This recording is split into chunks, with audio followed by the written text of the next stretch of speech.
numérique avec ses amis du côté du pays de Jésus. Je ne sais pas, vous comprenez. Je vous ai dit qu'ils sont là. Ils sont là plein.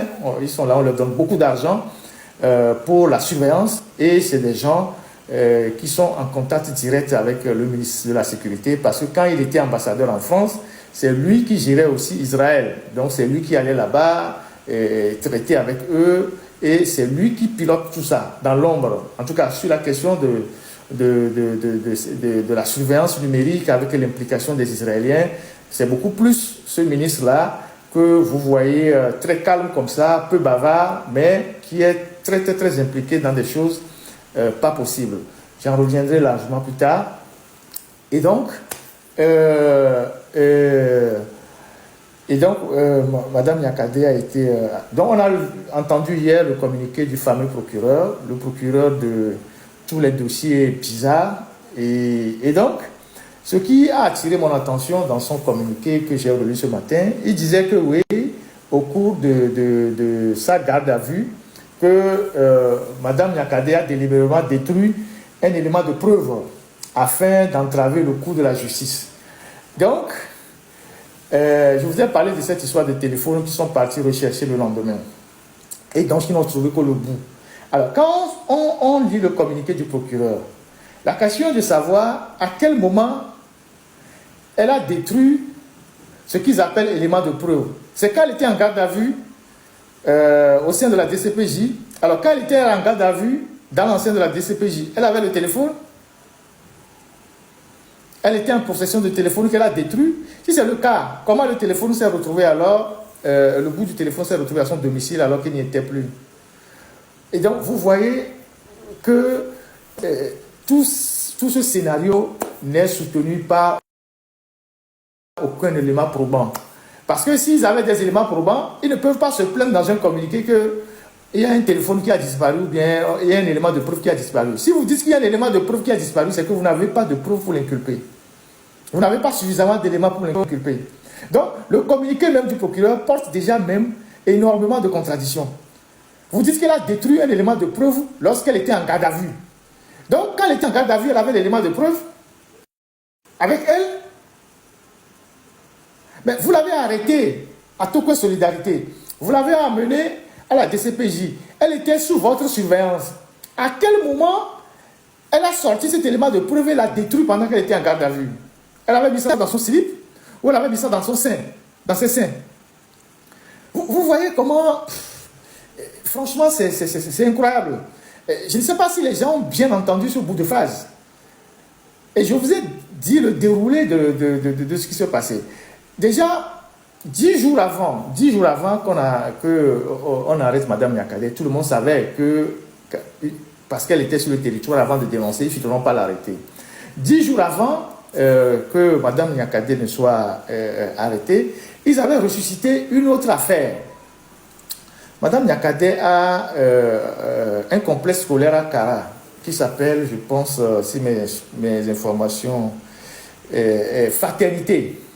Fraternité, voilà. Elle a une école, un complexe scolaire à Kara qui s'appelle Fraternité et qui est un complexe qui reçoit beaucoup d'élèves et tout ça. Et donc, elle avait employé un monsieur qui était retraité, je pense qu'elle a récupéré, qu'elle a employé dans cet établissement à qui elle a fait une bonne situation.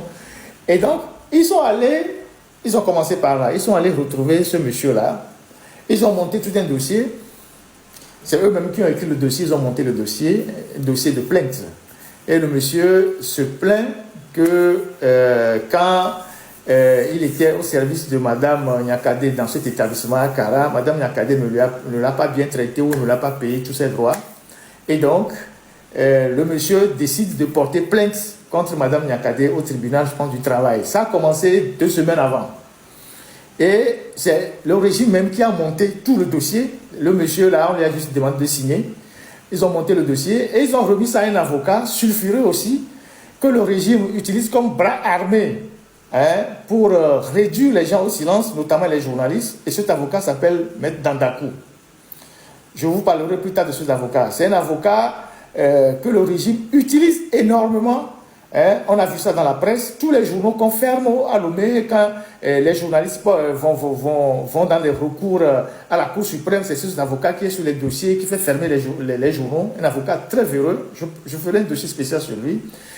Et c'est cet avocat-là qu'ils ont pris, qu'ils ont donné au monsieur d'aller porter plainte contre Mme Niakate. C'était la première alerte qu'ils ont eu à faire. Et le fameux plaignant demande 85 millions ou 100 millions de dommages et intérêts. Apparemment, tout ce qu'il n'a jamais gagné dans sa vie, pour les derniers jours de sa vie, il veut gagner tout en même temps. Peut-être qu'il veut construire un château. Donc, il demande 80 ou 100 millions de dommages et intérêts. En fait, c'est une manière de la frapper au portefeuille, au porte-monnaie. Et donc, ils ont commencé par là, avant d'enclencher la deuxième étape, c'est-à-dire l'arrestation. Et donc, pendant qu'ils étaient en train de faire la perquisition le jeudi à Lomé, la perquisition pour chercher le téléphone, ils faisaient une autre perquisition à Tchitchao, à l'insu de la dame. Ils se sont introduits dans la maison de la dame, certainement qu'il y a un gardien là-bas, dans le village de la dame à Tchitchao. Donc, à la même heure où ils faisaient une perquisition au domicile de la dame le jeudi matin, à la recherche de ce fameux téléphone, ils faisaient une autre perquisition chez elle, à Tchitchao, une perquisition illégale, puisque la loi dit la perquisition se fait en présence du perquisitionné ou d'un de ces hommes dûment mandatés. Donc, ils ont investi sa maison aussi dans son village à Tchitchao là-bas, qu'ils ont fouillé du fond en comble, là-bas à la recherche d'un coffre-fort. Je ne sais pas ce qu'il y a dans le coffre-fort. Il semble que c'est un coffre-fort qu'ils cherchaient. Je ne sais pas si c'est des documents, c'est de l'argent, c'est des bijoux, je ne sais pas quoi. Mais il y a eu deux perquisitions en même temps. Une première perquisition, une deuxième perquisition à Lomé, après la perquisition du mercredi, et une autre perquisition à Tchitchao le même jour. Donc, ils n'ont rien trouvé. Et donc, les deux perquisitions, en réalité, n'ont rien donné. Donc, vous allez voir que le procureur, quand il est sorti, ses arguments sont très légers. Bon, il racontait des histoires, a dormi debout. Voilà, et donc voilà ce qu'ils ont fait. Et donc, de mon analyse, je pense que ils savent, ou ils savaient, à travers peut-être les trucs téléphoniques, que Amoron et Mme Niakate étaient ensemble. Le procureur l'a rappelé. Donc, ils ont eu peur que, comme ce sont les deux personnalités autour desquelles il y a comment je dirais ça, un début de mobilisation dans le pays, ils se sont dit, si on arrête Mme Niakate et qu'on laisse Amoron libre, lui, il pourra servir de moteur pour la mobilisation. Être à la tête du Togo quelqu'un que je ne veux pas qualifier, qui se retourne contre vous depuis 20 ans, il se retourne contre vous avec une certaine agilité que vous n'arrivez pas à saisir, avec une certaine malice que vous n'arrivez pas à saisir. Quand Faure avait décidé de liquider, d'arrêter Félix Katanga, si on avait dit à Félix Katanga que Faure devait l'arrêter, il ne va jamais croire. Mais Faure l'a bien endormi avant de l'arrêter. Et qu'est-ce qu'il a fait? D'abord, il a sorti de toutes les responsabilités où il pouvait donner des ordres aux troupes. Ensuite, il a démantelé tous ces éléments qui sont dans les unités opérationnelles et dans les services où il peut y avoir des informations, que ce soit le SCRIC, les renseignements à l'état-major, la tête de certaines unités opérationnelles. Il les a mutés un à un, il les a mutés la plupart en douce. Et ensuite, il y avait une unité qui est à Akaba, vers Agné, qui était une unité d'artillerie, où on forme les gens en artillerie. C'était rempli des gars de Katanga. Il les a dispersés. Là, il a failli même avoir une mutinerie là-bas. Il les a dispersés.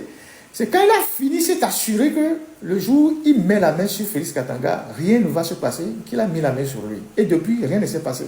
Et les éléments de Félix Katanga sont désarmés, ils sont même désarmés. Et donc,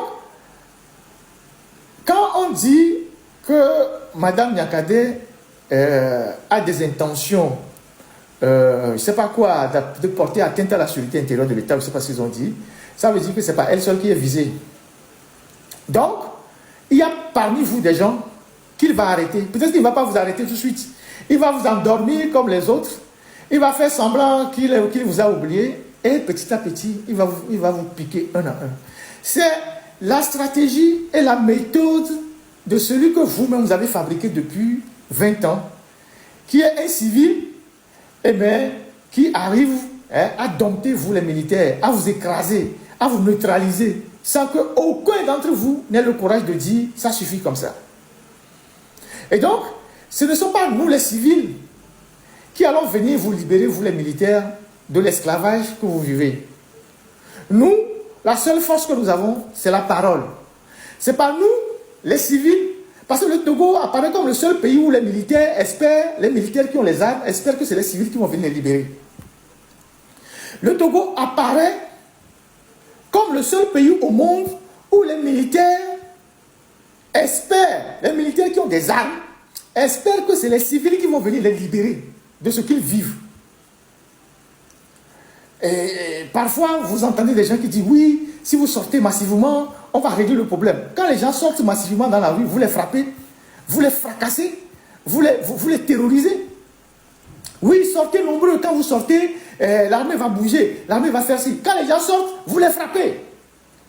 Et vous pensez que c'est les civils qui vont venir sortir, vous les militaires, des problèmes que vous rencontrez. Si vous ne voulez pas prendre vos responsabilités d'une manière ou d'une autre, restez là-bas. Restez là-bas. Si demain, on arrête encore des gens dans l'armée là, personne ne vous défendra. Vous allez vous défendre vous-même. Personne n'ira au secours de vos femmes, vos enfants. Parce que dans l'affaire Pacha Nyasimbe, on a vu comment les militaires ont pleuré derrière les journalistes. Aidez-nous, aidez-nous. Dans l'affaire de Katanga, tout ça. Il n'y a que vous. Je ne sais pas si vous êtes rentré dans l'armée par vocation, ou bien c'est la faim qui vous a fait rentrer dans l'armée à la recherche de la nourriture. Parce qu'un militaire, quelqu'un qui rentre dans l'armée par vocation, il sait qu'à un moment donné, pour son pays, il y a le sacrifice suprême à faire. Moi, je suis journaliste. Tous les moyens que je peux me donner pour bien faire mon travail, je me les donne. C'est ce que j'ai appris à faire. Je suis journaliste. Les gens s'étonnent, comment est-ce que j'ai eu telle information, comment j'ai eu telle information. Tous les moyens que je peux me donner pour avoir des informations en tant que journaliste, je me les donne. Je me les donne. Je me les donne. Madame Nyakade habite par exemple à Token Solidarité. Si une première fois elle a été inquiétée à son domicile, en tant que journaliste, c'est un exemple que je donne, je peux voir dans le voisinage si je connais quelqu'un. Est-ce que j'ai un ami, j'ai un proche, j'ai quelqu'un dans le voisinage? Le jour qu'on commence par encercler sa maison, quelqu'un m'appelle pour dire c'est comme ça qu'un journaliste se donne des moyens pour être là, pour avoir la primeur de certaines informations. C'est un exemple que je donne. C'est un exemple que je donne. Donc, vous êtes les militaires, vous êtes dans les casernes, vous souffrez, vous avez des difficultés, on vous arrête, on vous torture.